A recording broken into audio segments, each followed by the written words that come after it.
Good morning. Today I'm talking about an article I recently had published called Distrust and Verify, which is obviously taking off of Reagan's old motto of trust but verify, when we all knew he meant distrust. There's no way he trusted the Soviet Union. Anyway, distrust and verify. And this has to do with me semi retracting an article I had written back in 2013. And I'm going to show you this. And of course, all of the links to my sources are going to be in the video description. So let me go over to my book review from 2013. This book review is of the book, The Honest Truth About Dishonesty. And I will get back to that book in a moment because I think there's still some value in this book, even though amusingly to me, there is at least one, and there's probably more than one, fraudulent experiment described in this book, at which the author was involved in.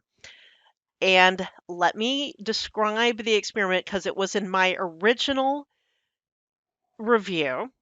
I will describe what the fraud involved and how it was detected and what lessons to take from that.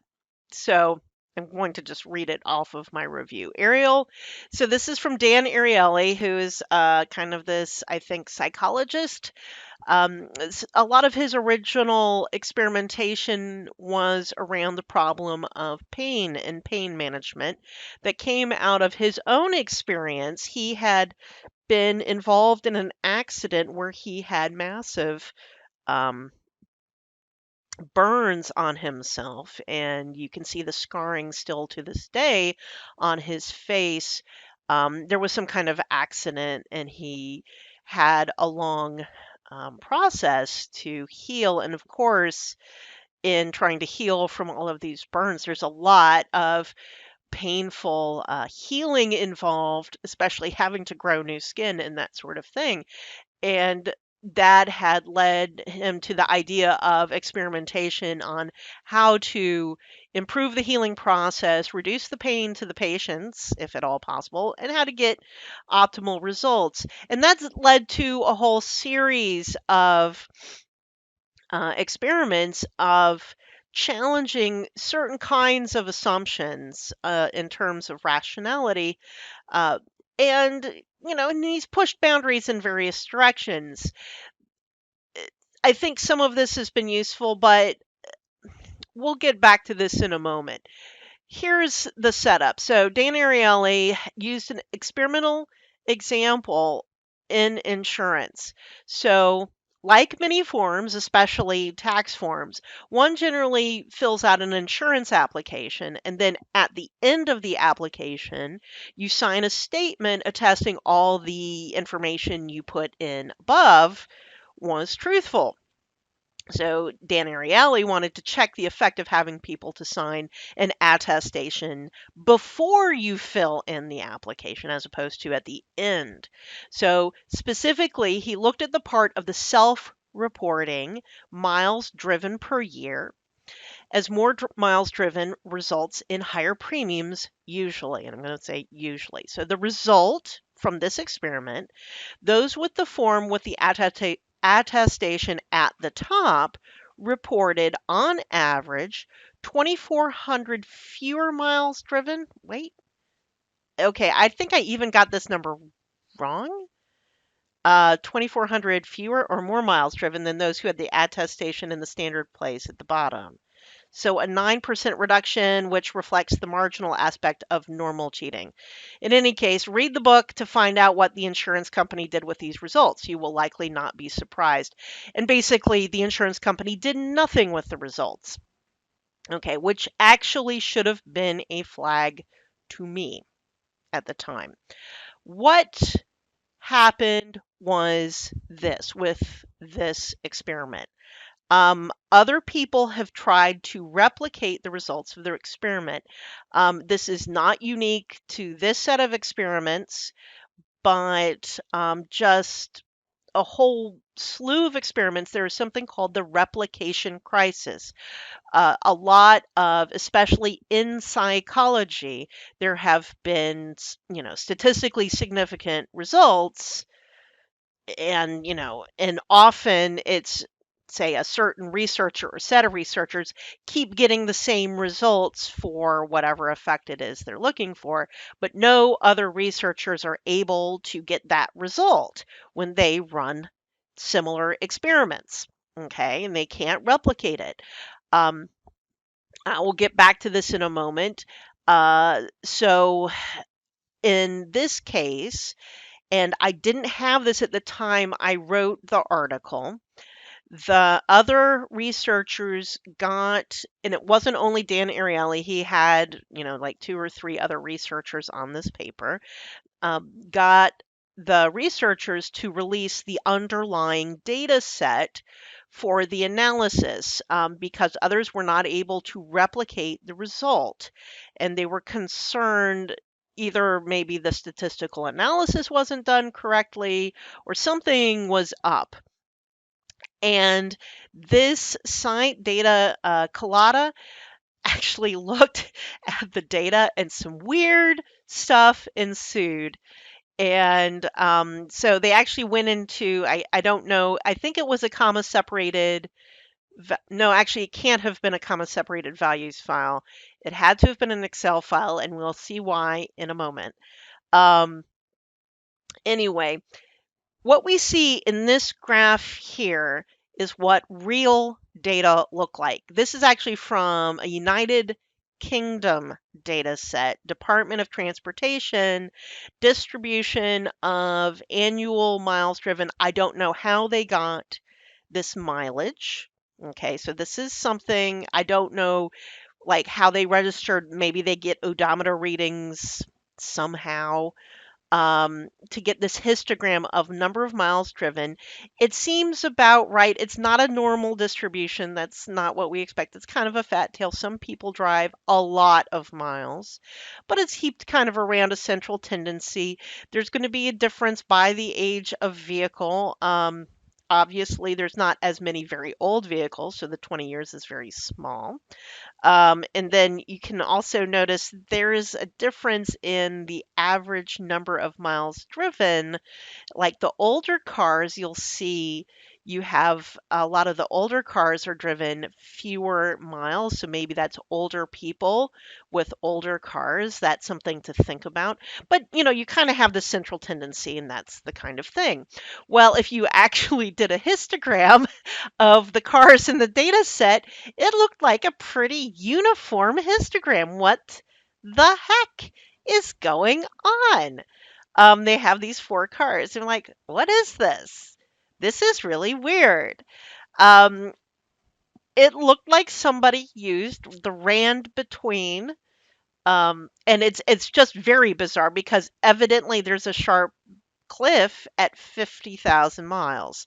That's another issue. It doesn't, like, here there's a few that's above 50,000, not very many, but it just kind of peters off. Um, So that's very, very odd and a very, very fake looking distribution. It gets even funnier when, and I'm not going to get into some of these very funny ones. Here's the next one, and they got it into Excel. The numbers were in different fonts. Cambria and Calibri. One is a serifed font and one is not a sans serif font. These are the default fonts in Excel, serifed and, and sans serif. So look at these numbers over here. They're very similar looking fonts. So let's look at rows. I'm sorry, guys. This is just so bad. It looks like there were the numbers were copied from Cambria over to Calibri. Oh my God. So just look at rows 5 and 6, okay? So one is in Cambria, the other is in Calibri. This is just ridiculous. Anyway, yeah, near duplicate. So here's like 10 and 11. Um, and you can see the comparisons they're making. You have numbers that are very, very close to each other. Uh, so the data that the statistical analysis was based on. So the statistical analysis did show the effect, blah, blah, blah, but the data were definitely fraudulent. Somebody faked them up. They were, and there was something weird. Somebody had done a copy paste, and the faked data, I can't remember if one is. I think it's the Cambria is the faked data. It doesn't matter which one it is. In any case, they added a certain amount. This is ridiculous. In any case, they had to retract the paper. So the academic paper that was peer reviewed, yada yada, got retracted. Um, and so, what does this mean for me? So, obviously, what I had to say, and as I said, when I went back and looked, I think I even quoted what their result was incorrectly anyway. And I like which one was higher or lower, it doesn't even matter at this point. It was all fraudulent anyway. So the question is who actually made the fraudulent data? I don't know, but let's think about motives. I don't think, I don't think any executives at the insurance company did it. They really have no motive to do this. And if they did, they wouldn't do it this way. This is just so hilariously bad. No, no, we would fake it better. Um, I could see an intern doing it because they're bored or something. It's like they couldn't get the data right. But it's most likely the academics. And the reason why, let's think of their motives. They need, so that's the fraud and the detection. Um, so the keeping the motives in mind. Uh, the insurance companies have really no interest in fraudulent data. Okay, even if there's like academic, they're not trying to get wrong information out there. Like, oh, yeah, let's throw our competitors off and say there was an effect when there really wasn't any. Um, First off, it's a waste of the insurance company's time to do this. But, like, for the competitors, let's think about it. Let's suppose they were thrown off by this and they changed their application forms. What actually happens? The worst that happens is there's actually no effect, which is almost definitely the case that there is zero effect on where you put the attestation. Um, so you change where you put the attestation, which costs the insurance company just a little time to change how they do their applications. And they're probably tweaking that crap all the time anyway. So it really doesn't add much to their workflow. If if it causes trouble, maybe a little time, a little cost. And it for auto insurance, you find out there's trouble within 6 months anyway, given the amount of time it takes, kind of a data cycle, at most 1 year it takes for you to know that there's some trouble in your pricing cycle for auto. Whether it's commercial or personal auto coverage. So, no, the insurance company is definitely not doing this. And this is also what should have indicated to me. The insurance company did nothing with this information, and I should have known. Part of it also could have been maybe they did do something with the information and Dan Ariely just lied about it. The insurance company is not going to say anything. It wasn't named in the book. It doesn't care. It's not going to publicize anything about it. There's no interest for the insurance company to make a public case about it. So you're not going to know. There is incentive for Dan Ariely to make a case about it, but by, look how smart and wise I am to point this thing out and how stupid those insurance companies are. Um, I should have been skeptical. I mean, I had been in the insurance industry for long enough by 2013 to have known. I mean, 10 years, fine, it's only 10 years at that point, but even 10 years of being in the insurance industry, I should have known that for all some of the stupid things insurance companies do, th- this is not really the hill to die on. Um, and the other thing is insurance companies do know it, like they know people outright lie on their applications first off, but it's not just that they outright lie, it's just people are inaccurate. I don't know, like when I did my home insurance application, talking to the broker, I'm like, some of the stuff I just don't know. You're asking me, what's this made of? I have no clue. I'm not going to go into the walls and figure out what's in there. This house was built before 1900. I have no idea. Um, it's just like I can look up records. You can look up claims records. Insurance companies know certain things. So, insurance companies get around some of the stuff like miles driven. um, we have what's called usage based insurance now. There are apps, the black boxes that go in vehicles, and other things so that we can actually figure out not only how many miles you drove, but where did you drive them? When did you drive them? And most importantly, how did you drive them? Like how fast and did you hit the brakes hard and other stuff like that. That's useful information. Um, that's really going off on a tangent.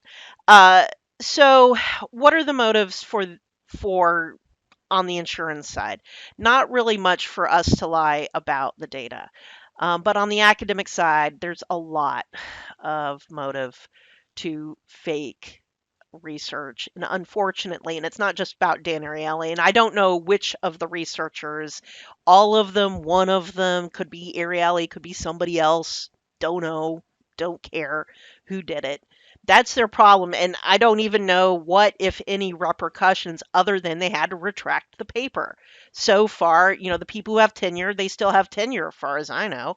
Um, I don't trust the stuff that's coming out from them, but I shouldn't have trusted it to begin with because they have a publication bias. Um, so think about this. They're doing all of these experiments. Are the results from all their experiments published? If they're all published and they all have a significant result, is that at all credible? At all? Okay, I publish a lot of things, but the kind of research I publish, what's called a negative result, is meaningful. So for business, for example, if I tell you it doesn't make a difference whether you do the attestation at the beginning or the end of the application, that is useful information for an insurance company to know. That tells them they don't need to worry about it. Okay? From a business standpoint, yay, great. But for an academic journal, that's considered a negative result. That it makes no difference is boring. They don't want to publish that. That there's no effect. Who cares? Lots of things in the world have no effect. Whether there's a rainbow outside, no effect. Nobody cares. They don't want to publish that stuff. And I think that's a big part of the replication crisis.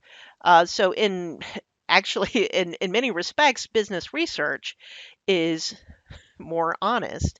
Well, we make you pay. Um, and you know what?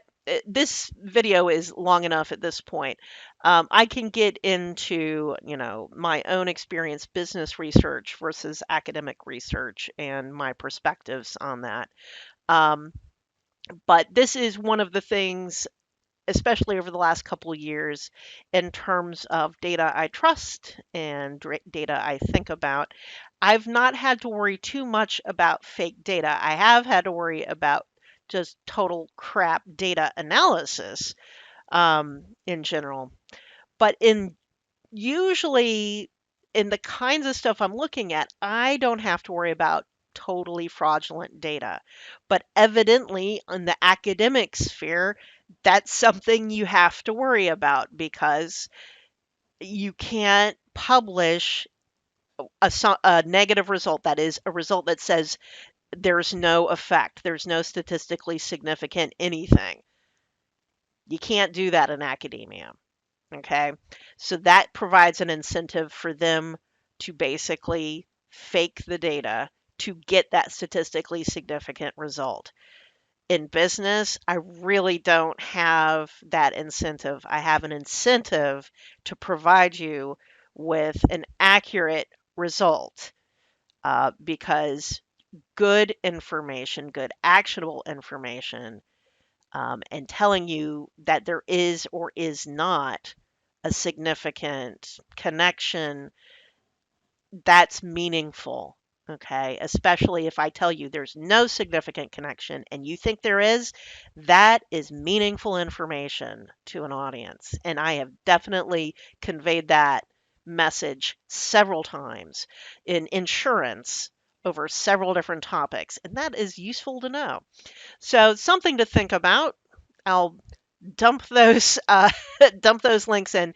And I do think this book still has some useful stuff in there, even if a lot of the specific research experiments may be iffy.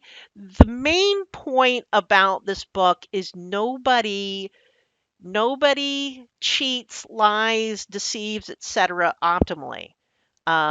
People don't lie as much as they could actually get away with. People don't steal as much as they could get away with.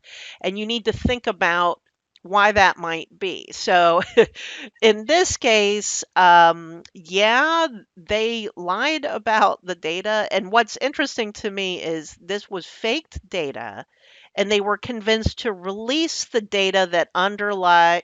So, here's another question. They did release the underlying data that was faked. So the person who released the data didn't know it was faked? Lots of interesting questions. I've got other things to do than to discover who actually faked up the data. I would like to know who did it though. And I would like to know who released the data because I assume the person who released the data didn't know it was faked. If they knew it was fake and they released it, did they assume everybody was going to be so lazy as to not catch such an obvious fake? Could be. Someone like me is too busy to look. But other people, that's their job. They look. Oh well. Okay. Distrust and verify. See y'all.